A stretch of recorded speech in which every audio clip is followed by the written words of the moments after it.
Janshakti news, जनतेसाठी जनतेसोबत। हे आहे दक्षिण सोलापूर तालुक्यातील वळसंग। इतिहासाची समृद्ध परंपरा आणि उज्ज्वल भविष्याची नवी दिशा, प्रगतशील आणि वेगाने विकसित होणारं गाव वळसंग। कुरनूर धरणाच्या सान्निध्यात निसर्गरम्य वातावरणात वसलेलं वळसंग सोलापूर पासून फक्त 12 ते 15 मिनिटं, अक्कलकोट पासून 12 ते 15 मिनिटं आणि रेनगर पासून केवळ 7 ते 8 मिनिटं अंतरावरती सोलापूर अक्कलकोट महामार्गावरील उड्डाण पूल आणि वेगवान महामार्गाच्या थेट संपर्कात असलेलं वळसंग। महामार्गावरून थेट वळसंगला सोलापूर अक्कलकोट गुलबर्गा महामार्ग, मोहोळ मंद्रुप वळसंग रिंग रूट, मुंबई पुणे हैदराबाद महामार्ग आणि सुरत चेन्नई ग्रीनफील्ड एक्सप्रेस अशा एकापेक्षा एक जास्त महामार्गाने वेढलेलं गाव म्हणजे आपलं वळसंग। कर्नाटक शासनाने प्रलंबित ई चलनावरील दंडात 50% सवलत लागू केल्यानंतर महाराष्ट्रातही तत्सम निर्णय तात्काळ लागू करावा अशी मागणी वाहतूक संघटना संयुक्त महासंघाच्या वतीनं सोलापूर आणि सांगली जिल्हाधिकाऱ्यांकडे निवेदनाद्वारे करण्यात आली आहे। महासंघाचे प्रदेशाध्यक्ष रियाज सय्यद यांच्या नेतृत्वाखाली सोलापूरच्या जिल्हाधिकाऱ्यांकडे सादर करण्यात आलेल्या निवेदनात म्हटले आहे की कर्नाटक शासनाच्या निर्णयामुळे हजारो वाहन चालक व वाहन मालकांना आर्थिक दिलासा मिळाला असून शासनाच्या महसुलातही वाढ होणार आहे। त्याच धर्तीवर महाराष्ट्र शासनानेही प्रलंबित ई चलनावरील दंडात 50% सवलत जाहीर करावी। 10 डिसेंबर 2025 रोजी हिवाळी अधिवेशनात माननीय मुख्यमंत्री देवेंद्र फडणवीस यांनी ई चलनावरील दंड सवलती संदर्भात अभय योजनेअंतर्गत समिती स्थापन करून 3 महिन्यात निर्णय घेण्याची घोषणा केली होती। मात्र अद्याप याबाबत कोणताही शासन निर्णय जारी करण्यात आलेला नाही। मागील 2 वर्षांपासून या मागणीसाठी सातत्याने पाठपुरावा सुरू असून शासनाकडे अनेक वेळा निवेदने सादर करण्यात आली आहेत, तरीही या निर्णयाची अंमलबजावणी झालेली नसल्याची खंत महासंघाने व्यक्त केली आहे। दरम्यान सोलापूरप्रमाणेच सांगली जिल्हाधिकारी कार्यालयातही वाहतूक संघटना संयुक्त महासंघाच्या शाखेच्या वतीने निवेदन सादर करण्यात आले आहे। या निवेदनाद्वारे प्रलंबित ई चलन दंडामध्ये 50% सूट देण्याची मागणी करण्यात आली असून राज्य शासनाने याबाबत तातडीने सकारात्मक निर्णय घ्यावा अशी अपेक्षा व्यक्त करण्यात आली आहे।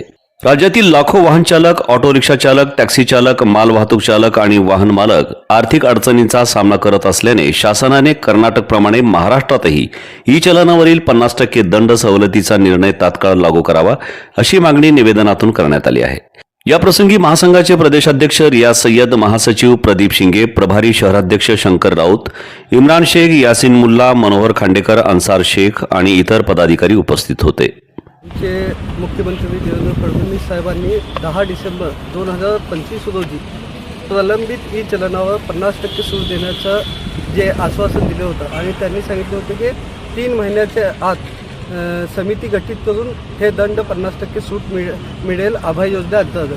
त्याच पार्श्वभूमीवर महासंघाने सातत्याने 2 वर्षापासून या दंडाला सवलत मिळावं म्हणून प्रयत्न करत आहे। आज महासंघाचं हे 4था निवेदन आहे। महासंघाने ह्याच्या अगोदर 26/8/2025 आणि 10/9/2025 आणि 4/3/2026 असं 3 निवेदन पहिले दिले होते। आज 10 जून 2026 रोजी आज निवेदन देण्यात आलेलं आहे। याचा विषय एकच आहे की कालच आपण बघितलं असेल की कर्नाटक सरकारने 50% सूटचा GR काढलेला आहे आणि तिथले चालकांना 50% प्रलंबित दंडामध्ये सूट देण्यात आलेली आहे आणि त्याचेच पार्श्वभूमीवर महाराष्ट्र सरकारनेही लवकरात लवकर हे घोषणा करावी आणि चालकांवर असलेले जे दंडाचा डोंगर आहे ते कमी करण्यात यावं यासाठी महासंघ सातत्याने प्रयत्न करत आहे। आज महासंघाचे महासचिव प्रदीपबाबा शिंगे, प्रभारी अध्यक्ष शंकर राऊत, इम्रान शेख, मनोज खांडेकर, अन्सार, यासिन मुल्ला हे सर्व पदाधिकारी आज पुन्हा एकदा जिल्हाधिकारी कार्यालयामध्ये निवेदन दिलेले आहे आणि आमची मागणी एकच आहे की लवकरात लवकर 50% अभय योजनेअंतर्गत 50% सूट मिळावी, अन्यथा महासंघ मोठ्या आंदोलनाला सक्षम आहे आणि एक मोठं आंदोलन चालकांसाठी करणार आहे। जय हिंद, जय महाराष्ट्र, जय महासंघ। महाराष्ट्र शासन देवेंद्र फडणवीस सरकार यांनी घोषणा केली होती की 50% चलन माफ करण्यात येईल, तर त्याची त्यांनी आजपर्यंत घोषणा केलेली नाही आहे करण्यासाठी। कर्नाटक सरकारनं त्याच्यावरती त्यांच्या अगोदर ते निर्णय घेण्यात आलेला आहे आणि वाहतूक संघटनेकडून आपण हे 4थं त्यांना निवेदन देण्यात आलेलं आहे। ते सरकारने लवकरात लवकर त्याच्यावर निर्णय घ्यावा आणि रिक्षा चालकांना त्याच्यातून सूट मिळावी अशी मी वाहतूक संघटनेकडून एक मागणी करतो।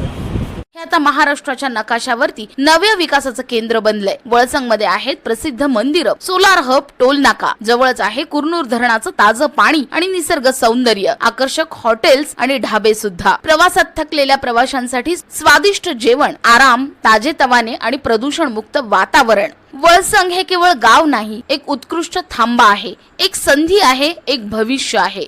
वळसंग ऐतिहासिक वारसा, आधुनिक कनेक्टिव्हिटी आणि उद्याच्या विकासाची हमी. सोलापूर जिल्ह्याचा अभिमान आणि महाराष्ट्राचा गौरव. वळसंग.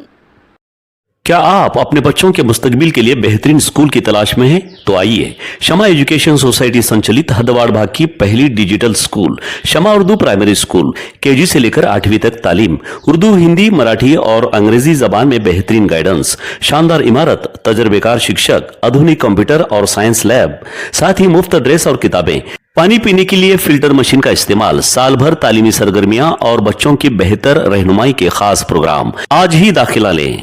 शमा उर्दू प्राइमरी स्कूल, सिद्धेश्वर नगर, सहारा मल्टीपर्पज हॉल के करीब, मजरेवाड़ी, सोलापुर।